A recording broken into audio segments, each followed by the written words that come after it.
दोस्तों नमस्कार, मैं जगन्नाथ गौतम देश रोजाना यूट्यूब मंच पर आपका स्वागत है। दोस्तों, जैसा कि आप जानते हैं, लोकसभा और विधानसभा चुनावों के बाद हरियाणा के पिछले प्रभारी जो थे वो बदल दिए गए। कारण काफ़ी समय तक वो हरियाणा के प्रभारी रहने के बावजूद पूरे हरियाणा में संगठनात्मक चुनावों को अंजाम नहीं दे सके थे।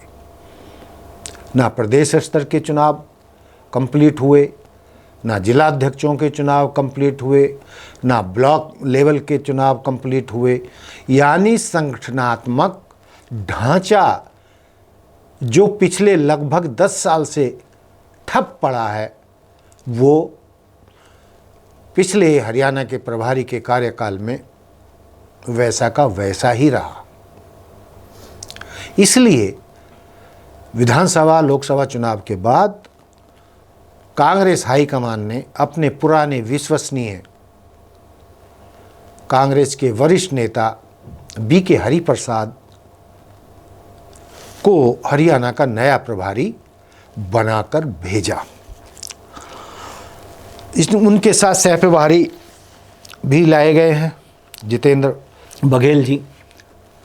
तो जिस तरीके से ये दोनों मिलकर कांग्रेस के संगठनात्मक ढांचे को सुधारने में लगे हुए हैं और जिस तरीके से कांग्रेस हाईकमान ने इस बार मजबूती से निर्देश दिए हैं कि हर कीमत पर 10 साल से रुके हुए संगठनात्मक चुनावों को अमली जामा पहनाना है, तो बीके हरिप्रसाद इस काम में युद्ध स्तर पर जुटे हुए हैं।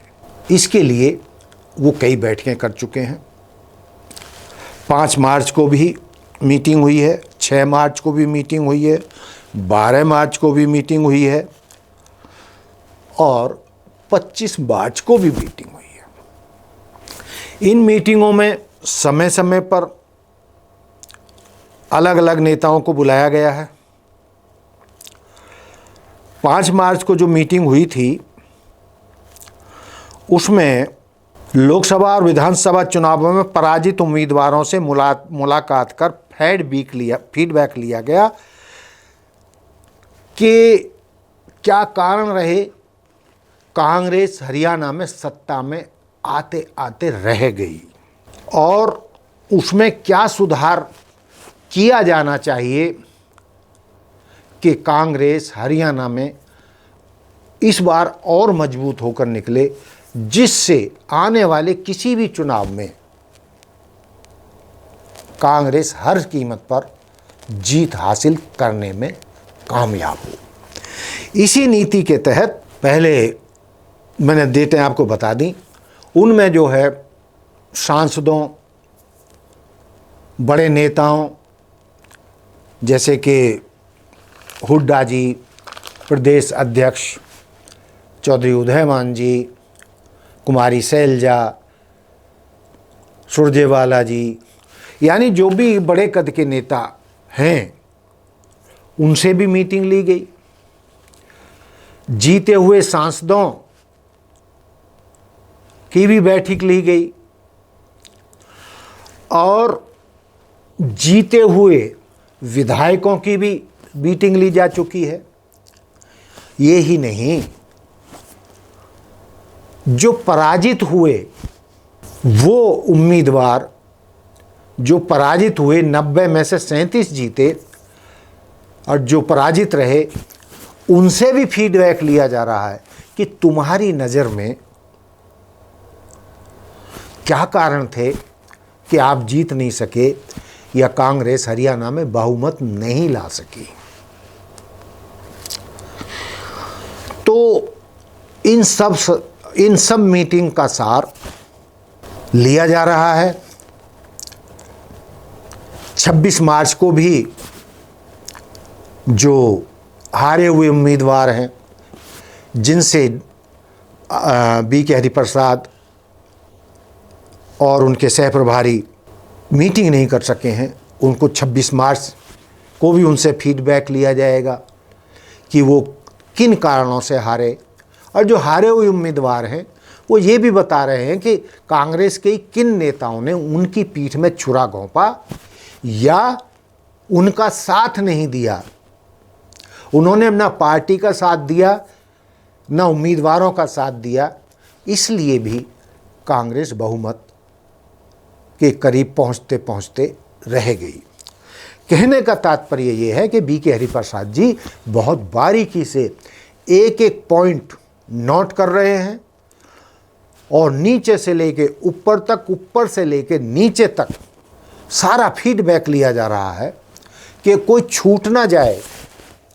कांग्रेस सूत्र ये भी बता रहे हैं कि आने वाले दिनों में ये 26 की मीटिंग के बाद जिला स्तर पर भी यानी 22 जिले हैं, तो 22 जिलों में भी बी के हरिप्रसाद और बघेल जी दोनों हर जिले में जाकर कार्यकर्ताओं से फीडबैक लेंगे कि हमारे संगठन में क्या कमजोरियां हैं, क्या कमजोरी रहीं, किन लोगों की वजह से या किन कारणों के चलते कांग्रेस बहुमत में नहीं आ सकी। हालांकि औपचारिक बातचीत में पत्रकारों से भी कांग्रेस के नेता, कार्यकर्ता जिला स्तर के, प्रदेश स्तर के बड़े खुले तौर पर कहते हैं कि संगठनात्मक चुनावों का ना होना, जहां भाजपा बूथ लेवल तक पर कार्यकर्ता तय है, वहां उस लेवल पर कांग्रेस का कुछ भी नहीं है। न जिला अध्यक्ष है, न उपाध्यक्ष है, न ब्लॉक अध्यक्ष है, न बूथ लेवल पर कार्यकर्ता है। तो पार्टी जीते तो कैसे जीते, सत्ता में लौटे तो कैसे लौटे, लेकिन इसके बावजूद कुछ कार्यकर्ता ये भी मानते हैं बिना संगठनात्मक चुनावों के कि भूपेंद्र सिंह हुड्डा और प्रदेश अध्यक्ष चौधरी उदयभान जी की जोड़ी ने जिस तालमेल से काम किया, उसी का ये नतीजा था कि कांग्रेस बेशक बहुमत से दूर रह गई, कुछ विधायक कम रह गए, लेकिन कांग्रेस हरियाणा में भाजपा के बराबर, लगभग बराबर वोट प्रतिशत पाने में कामयाब रही। दोनों पार्टियों को लगभग 39% वोट मिला, कुछ पॉइंट कम हरियाणा को रहा। तो इसके लिए वो प्रदेश अध्यक्ष और हुड्डा जी की जोड़ी को दाद देते हैं कि उनके बीच में जो तालमेल रहा, एकजुटता रही, एक पेज पर रहे, उसी के दम पर कांग्रेस का ये, यदि नीचे से ऊपर को देखें तो जो अच्छा प्रदर्शन रहा उन्हीं की टीम की बदौलत रहा। लेकिन कुछ लोगों का ये भी मानना है, कैप्टन अजय ने भी एक टॉन्टिंग कसी है कि जो प्रदेश का अध्यक्ष हो वो सर्वशक्तिमान होना चाहिए, वो किसी का पिछलग्गू ना हो। उनका इशारा चौधरी उदयभान जी की तरफ था। बताया जाता है कि चौधरी उदयभान जी भूपेंद्र सिंह हुड्डा के पपेट थे, वो नाम के लिए प्रदेश अध्यक्ष थे और वो सारा कुछ जो भी कर रहे थे, जो भी फैसले ले रहे थे या जो मीडिया के सामने बोल रहे थे, वो सारा फीडबैक भूपेंद्र सिंह हुड्डा जी से लेते थे। उनका अपना निजी तौर पर कुछ नहीं है। इसलिए जो भी नया अध्यक्ष हो वो सर्वशक्तिमान हो, उसको पूरी शक्तियां हो, वो किसी का पपेट ना हो और अपने स्तर पर वो मजबूती से फैसले ले सके। नया प्रदेश अध्यक्ष ऐसा बनाया जाना चाहिए। यानी जो हुड्डा विरोधी खेमा है या चौधरी उदयमान को नापसंद करता है, उन लोगों का लगभग ऐसा मानना है। जबकि ये भी सब जानते हैं कि चौधरी उदयमान बहुत पुराने कांग्रेसी हैं, उनका पूरा जीवन राजनीति में गुजरा है, कई बार वो विधानसभा का चुनाव जीत चुके हैं, और कोई भी पत्रकार सम्मेलन रहा हो या किसी चैनल पर उनके बयान रहे हों, उनका इंटरव्यू रहा हो, चौधरी उदयभान जी ने जिस मजबूती से हर सवाल के जवाब दिए और विरोधी नेताओं के खिलाफ जिस तरीके से कांग्रेस का पक्ष चौधरी उदयभान ने रखा, वो काबिल तारीफ रहा। माना यह जाता है कि जितनी गहरी समझ पार्टी के बारे में चौधरी उदयभान जी को, जितना अनुभव चौधरी उदयभान जी को है, बहुत कम प्रदेश अध्यक्षों को ऐसा रहा है, और उन्होंने अपना कार्य बखूबी निभाया, बेहतरीन तरीके से निभाया। और यही वजह रही कि पिछले 2 चुनावों के मुकाबले चौधरी उदयभान के प्रदेश अध्यक्ष रहते हुए कांग्रेस का प्रदेश में बेहतर प्रदर्शन रहा पिछली बार के मुकाबले। तो ये तो उठापटक पक्ष विपक्ष दोनों तरफ जो गुटबाजी होती है, जैसा कि आप जानते हैं कि हरियाणा कांग्रेस में भयंकर गुटबाजी है, उसके चलते ऐसा होना तय है। लेकिन जो अब हमें खबरें मिल रही हैं सूत्रों से, उसके अनुसार माना तो यही जा रहा है कि चौधरी उदयभान जी का भी संभवतः बदला जाना तय है। और हम इस पर पहले भी स्टोरी कर चुके हैं, बता चुके हैं कि कांग्रेस हाईकमान भूपेंद्र सिंह हुड्डा को भी नेता प्रतिपक्ष बनाने में सहमत नहीं दिख रहा है। और यही वजह है कि ये मामला जो बी.के. हरिप्रसाद 3 मीटिंग ले चुके हैं, उसमें भी ये हल नहीं हो पाया है। और जिस मजबूती से कांग्रेस के अधिकांश जीते हुए विधायक भूपेंद्र सिंह हुड्डा के साथ खड़े हैं, उस स्थिति में प्रदेश प्रभारी बी.के. हरिप्रसाद को कोई भी फैसला लेने में बड़ी मुश्किल हो रही है।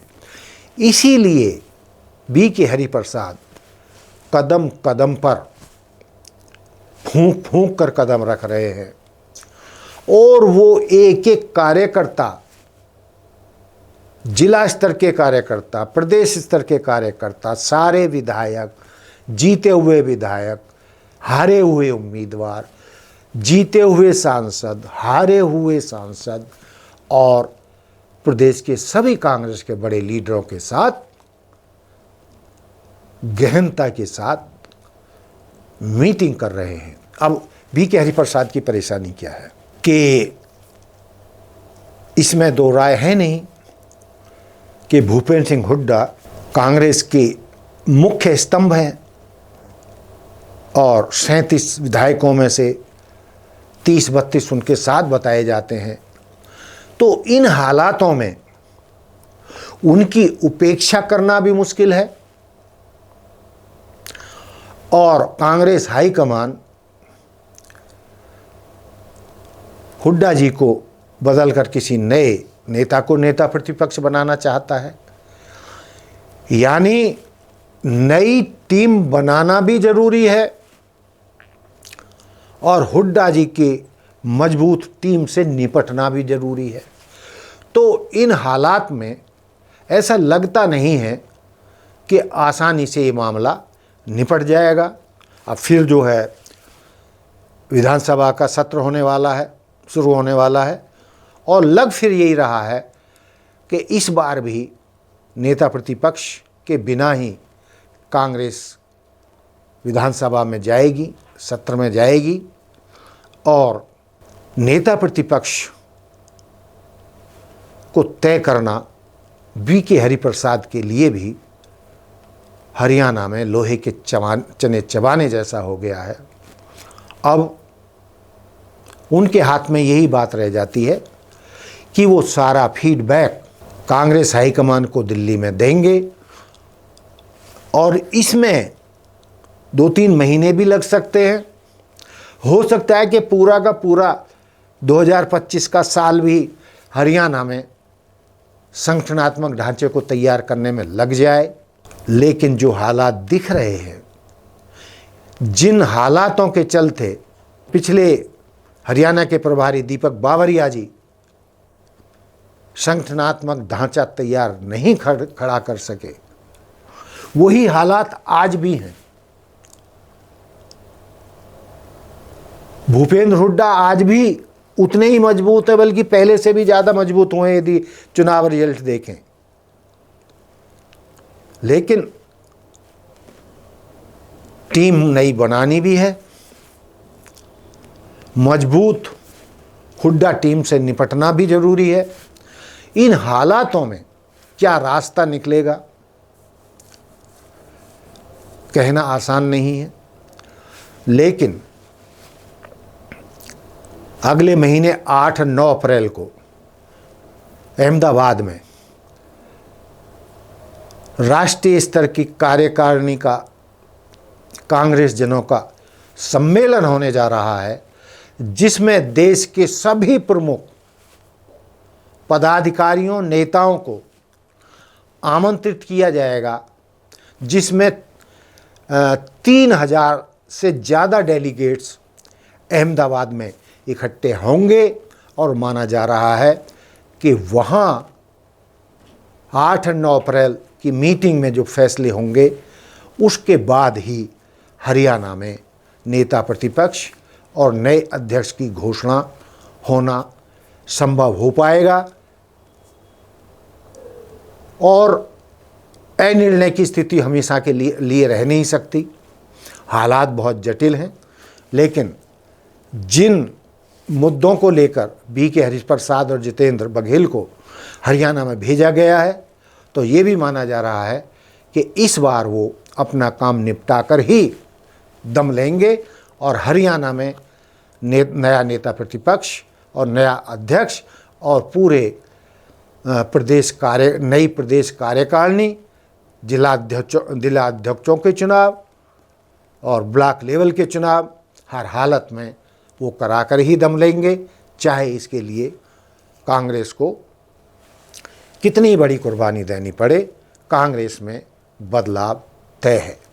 तो दोस्तों, कांग्रेस हरियाणा में एक संक्रमण काल से गुजर रही है और रास्ता भी, नई कांग्रेस बनाने का रास्ता भी इन्हीं झंझावटों के बीच निकालना है। तो देखते रहिए देश रोजाना, और आने वाले महीनों में हरियाणा कांग्रेस में क्या उठापटक होने वाली है, आप भी देखेंगे, हम भी देखेंगे और सबको पता चल जाएगा। नमस्कार। हमारे साथ जुड़े रहने के लिए सब्सक्राइब करें देश रोजाना के YouTube चैनल को और नई वीडियो की नोटिफिकेशन पाने के लिए बेल आइकन जरूर दबाएं। अगर आप ये वीडियो Facebook या Instagram पर देख रहे हैं तो पेज को लाइक और फॉलो जरूर करें और ज्यादा से ज्यादा शेयर करें।